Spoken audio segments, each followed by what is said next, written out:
So I've got a little side project to tackle here. This is an extendable roller stand. This belongs to my dad. He's into woodworking. And what he wants me to do is to add a way to adjust the height more precisely. The way it's set up now, it just has these little lock nuts, these little knobs here, and they just thread in there and they pinch this lower leg to the upper leg. Now, this is a Harbor Freight stand, but it's basically the same as anything that you get at Rockler or Woodcraft or anything like that.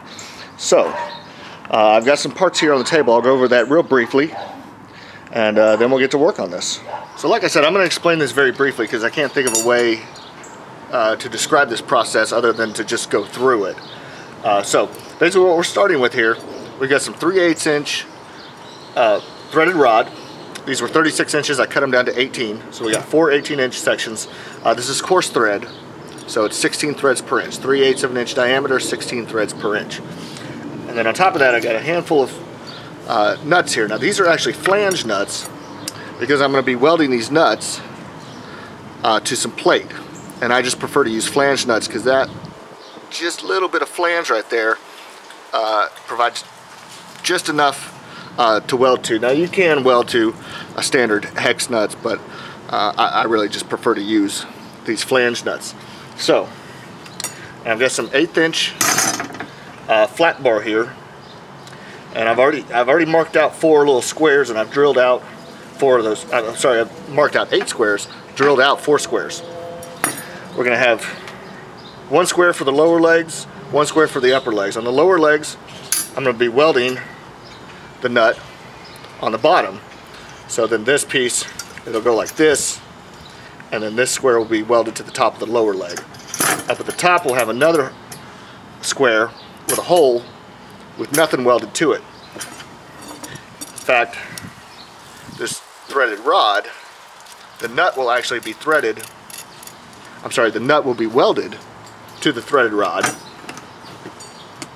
on one end, and then another nut welded on this end, so that to adjust the height, you just crank on this nut on top, and now you can raise and lower the legs, and then the little knobs on the side are just to lock it in place. So like I said, I can't think of a way to explain it very good, so we'll just get started on all this.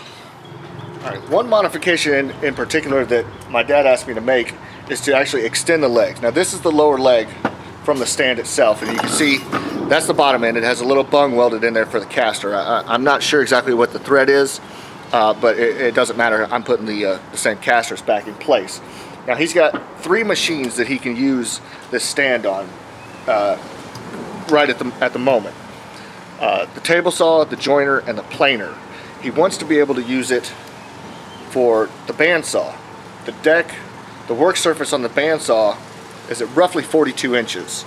Now the joiner and the planer are at roughly 32 inches, and then the table saw is at 34. So what I've done is I had this material, this square tubing. It's about, I think it's 1.25 inches by 1.25 inches. I cut, it slips over the leg. It's a nice fit. It's not a snug fit, but it'll certainly work. So what I'm going to do, I'm going to cut the end off here where the bung is. I'm going to take this 9-inch section that I've already cut. That's going to get welded to the leg, and then that little piece that I cut off, we're going to weld it down here to the other end.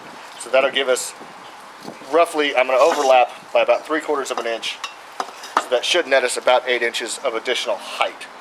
Now we lose that down low, but we've measured it out and we're still low enough that we can use it on the planer and the joiner. So this may not be something that you have to do to your project in your particular case, but it's something that he wanted. So let's get cutting on this, and then we'll weld this piece into place.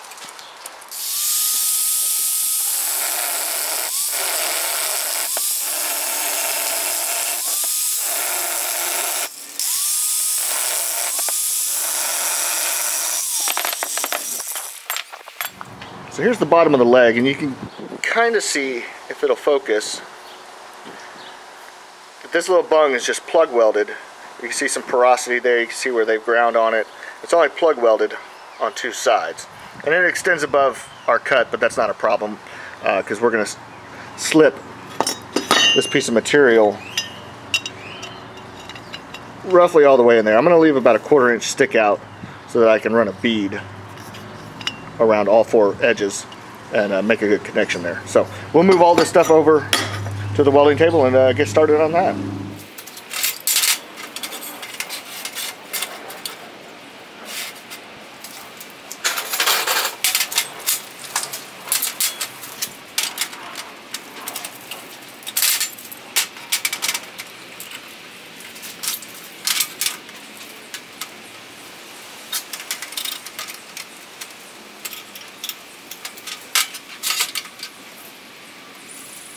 Now the first thing that I'm going to do is I'm going to tack weld this little lower end in place.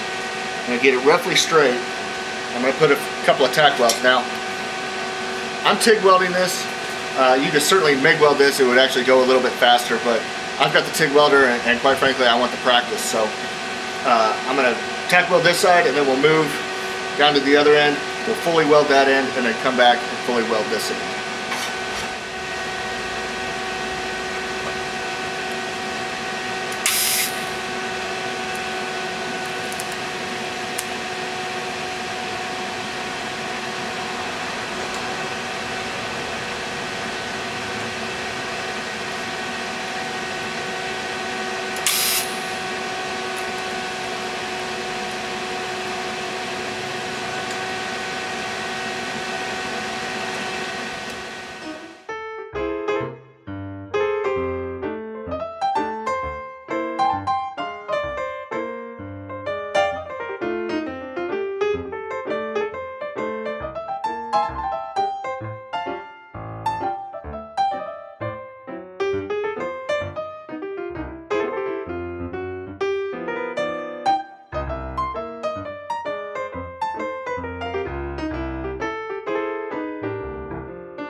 So there we go. Got all the extensions welded on all 4 legs. And we're ready to move on. So the next thing I'm going to do is cut out those squares I showed you earlier with the holes. Cut those out. I'm going to weld the flange nuts to either side. It'll be on the inside in the end, but weld those flange nuts to those little squares and then weld the little squares onto the upper end of these legs.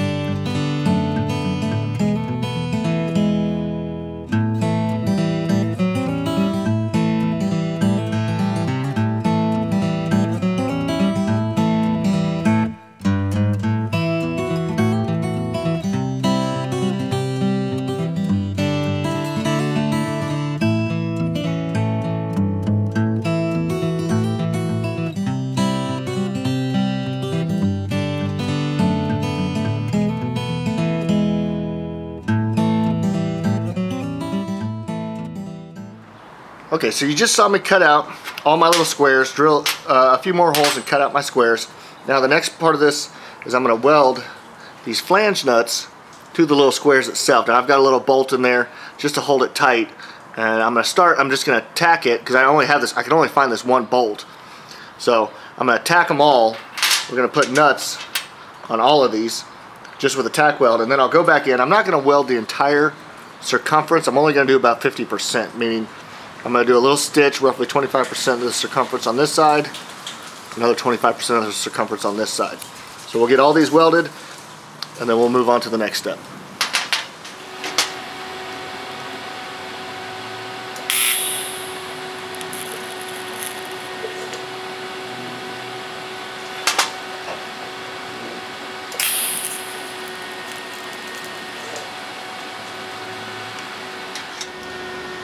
So I finished up welding the nuts onto these little pieces of square metal. It's a bit of a junky weld, but these were zinc coated flange nuts, and I was having trouble getting contaminants on my tungsten, and eventually I just said, I kept flipping my tungsten over and sharpening it, and I eventually just said screw it, I'm just going to weld with the junky tungsten because it's just easier that way. So these are finished. The next step of the project here is we're going to take our little plates and we're going to weld them to the end of the leg here. Now it's very likely that I am just going to do what's called a fusion weld. I'm not going to add any filler material. I'm going to have it in my hand just in case I need to dab it a little bit, but basically I'm just going to run the torch and use both metals as a filler metal and just create a seam on all four corners. So I'll get this tacked up, and then we'll weld this on and we'll be ready.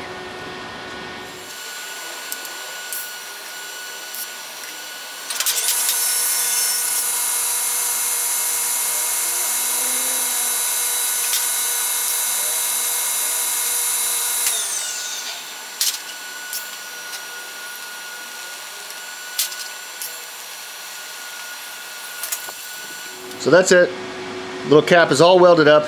The hole looks a little off center, and that's okay, but it's more important that that nut is centered up. And even then it's not crucial. So like I said, it was just a fusion weld. The fit up was tight enough that I didn't need to put in any filler rod, and I didn't even have it in my hand. So just gotta do 3 more of these, so rinse and repeat. So the welding is finished, and I've also taken the grinder and I've smoothed out the edges so that it'll slide into that framework into the other tube a little bit better.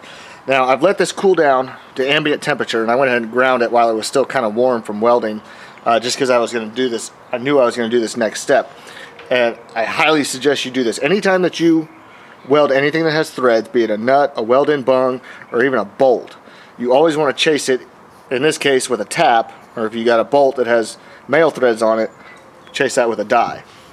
Because welding obviously creates distortion, and distortion will make that bolt go out of round, it'll shrink, it expands, it just totally screws up the threads. So with just a little bit WD-40, nothing fancy, we're going to chase this nut, make sure we get this started correctly. Now, this is just a standard taper tap.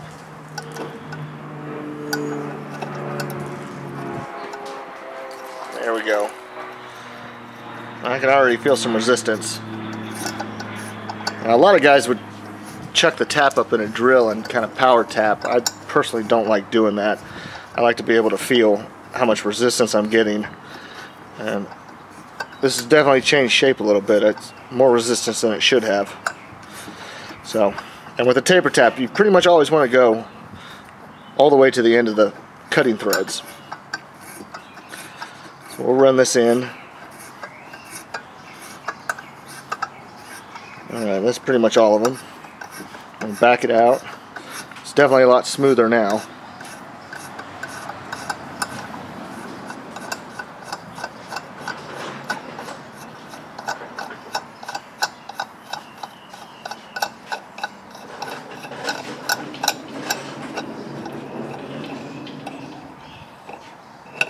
Okay. Let's see, hopefully you can see that. There's definitely some chips. There's some on my hand. So this definitely cut some material out of there. It needed to be tapped. And if you don't do that, you'll put your fastener in there, or your all thread in this case, it'll jam up and then you'll be pissed. So this is done. Let's get on to the next step. So off camera, what you didn't see was me sizing up the 4 remaining little squares I have. And I was doing that because these have to fit inside of this tubing. Now you're looking at the top, we got a roller right there. So these little squares need to fit inside the tubing, and they're only going to be recessed in there 3/16, maybe 1/4 of an inch. It's not much, just enough to get this nut below the level of the roller so that when you're sliding material down these rollers, it's not going to catch on the nut. Now this is how it's going to be. Let me flip this around. All that's going to be inside, and all that's going to be sticking up is going to be a nut like that. So we got to get all this paint inside of here cleaned out. To do that, I've just taken a little carbide burr and chucked it up in the drill. So I don't need to get way deep into these corners, even though I could with this little cone shaped bit. I'm just going to go side to side. That doesn't have to be welded all the way into the corners. If I get 4 little stitch welds all the way around, that'll be plenty. So let me start getting this crud out of here. So that's clean enough. That's real clean actually. And I'm going deep about 1/2 inch. So I just got to do that on all 4 corners on the inside, all 4 sides I should say, on the inside of the tube. And then we'll be ready to weld those little squares in there. So I got a little bit ahead of myself. The next thing that I really need to do is actually weld this nut on this side to the shaft here, to this all thread. Now this piece on this side is going to be sticking up on top of the stand. All this will be inside the tube, all this all thread. Now eventually I am going to weld this nut to the end of the all thread here, and I've got it pinched up tight for welding, but if I loosen this up, it's going to be a loose fit inside this piece of plate here, and then this nut will be welded. This is how you're going to adjust it. You'll put your socket on this end, and as you twist, you're going to be lifting or pushing on that leg, so either raising or lowering. I hope this makes sense. It certainly will once I get further along in the process, and hopefully by the time I'm done you will understand what I'm talking about here. But for the time being, I'm just going to clamp this tight so I know exactly where I want to weld this nut. So let me get going on that. We'll do all 4 of them, and then we'll be ready to weld these plates into the tubing.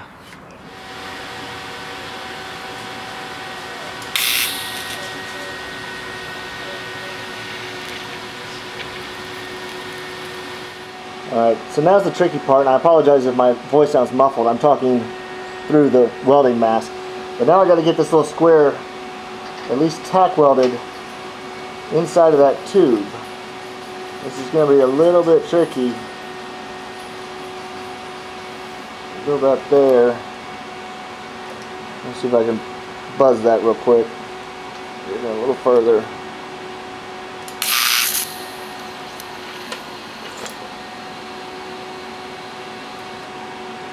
Alright, I think I got a good tack on there. I'll have to bump it a little bit to get it square in the hole.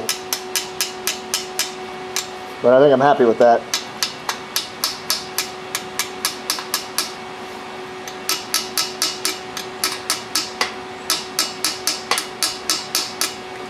So all 4 squares are welded in place. I had to take the grinder to it. This is some pretty hamburger kind of welding. It was tricky to get in there and really run a nice bead. So like I said, all 4 of those are in place.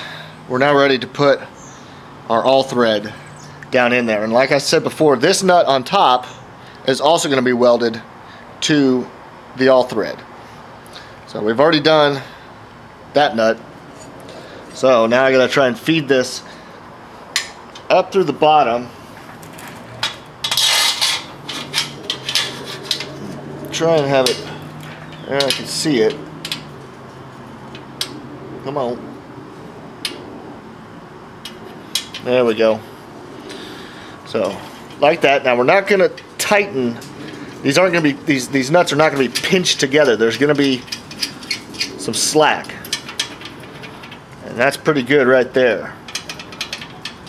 I might undo it a little bit. So that's how it's going to get welded. All 4 are going to be done like that.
So that's it, she's all finished.